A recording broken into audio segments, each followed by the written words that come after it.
Shell game প্রেসিডেন্টের হুমকি মোকাবেলায় মার্কিন সিক্রেট সার্ভিসের বহু চর্চিত এক কৌশল। সম্প্রতি তুরস্ক থেকে ইংল্যান্ড যাওয়ার সময় এই স্ট্র্যাটেজি অবলম্বন করে বিভ্রম তৈরি করে ডোনাল্ড ট্রাম্পের নিরাপত্তারক্ষীরা, যা উঠে এসেছে খোদ নিরাপত্তা বিশ্লেষকদের বর্ণনাতেই। তবে শেল গেম শুধু বিশেষ পরিস্থিতিতেই নয়, বরং রুটিন মাফিকই অবলম্বন করা হয় মার্কিন প্রেসিডেন্টের সেফটি প্রটোকলে।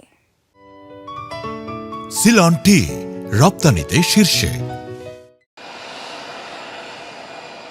সম্প্রতি ন্যাটো সম্মেলনে যোগ দিতে গিয়ে নিরাপত্তা হুমকিতে পড়েন মার্কিন প্রেসিডেন্ট। তুরস্ক থেকে যুক্তরাজ্যে যাওয়ার সময় তাই গোপনে এয়ারফোর্স ওয়ানের বদলে আকারে আরও ছোট এয়ারফোর্স টুতে চড়েন ডোনাল্ড ট্রাম্প। মাঝে সবার চোখ ফাঁকি দিয়ে খাবারের ট্রাকে উঠে প্লেন বদল করেন বিশ্বের সবচেয়ে ক্ষমতাধর ব্যক্তি।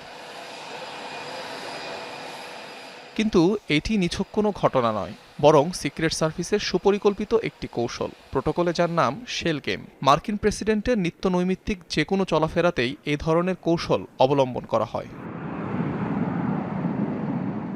যেমন ধরা যাক মার্কিন প্রেসিডেন্টের গাড়িবহরের কথা। সেখানে প্রেসিডেন্ট যে লিমুজিনে চড়েন তার অবিকল আরেকটি গাড়িও থাকে, যাদের নম্বরও একই হয়ে থাকে এবং চলার পথে কিছু সময় পর পর অবস্থানও বদল করতে থাকে। মূলত সম্ভাব্য হামলাকারীকে বিভ্রান্ত করতেই এই কৌশল।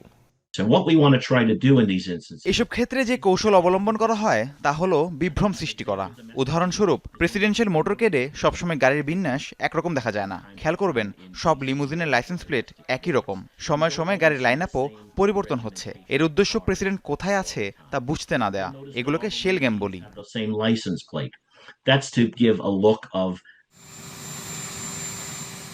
একই চিত্র দেখা যায় মার্কিন প্রেসিডেন্টের ব্যবহৃত হেলিকপ্টার মেরিন ওয়ানের ক্ষেত্রেও। সাধারণত প্রেসিডেন্সিয়াল বহরে একই রকমের 3টি হেলিকপ্টার থাকে। মাঝে মধ্যেই সেগুলো অবস্থান বদলায়, যাতে প্রেসিডেন্ট কোনটিতে রয়েছেন তা বোঝা না যায়। উড়োজাহাজের ক্ষেত্রেও মূলত এয়ারফোর্সের অনুরূপ বিমান ব্যবহার করা হয়। যখনই প্রেসিডেন্ট বিদেশ সফর করেন, সেখানে অতিরিক্ত বিমান সবসময় থাকে। এয়ারপোর্টে 5-6টা বিমান আমরা এমনিতেই সঙ্গে করে নিয়ে যাই, হোক সেটা অভ্যন্তরীণ কিংবা আন্তর্জাতিক ফ্লাইট। যে কোনো সময় যে কোনো পরিস্থিতি মোকাবেলা করা লাগতে পারে, তাই এমন পদক্ষেপ। 2000 সালে তখনকার প্রেসিডেন্ট বিল ক্লিন্টন ঠিক এভাবেই নকল এয়ারফোর্স ওয়ানে করে পাকিস্তান গিয়েছিলেন। 2003 সালেও গোপন মিশনে ইরাকের যুদ্ধক্ষেত্রে যান তৎকালীন প্রেসিডেন্ট জর্জ ডব্লিউ বুশ।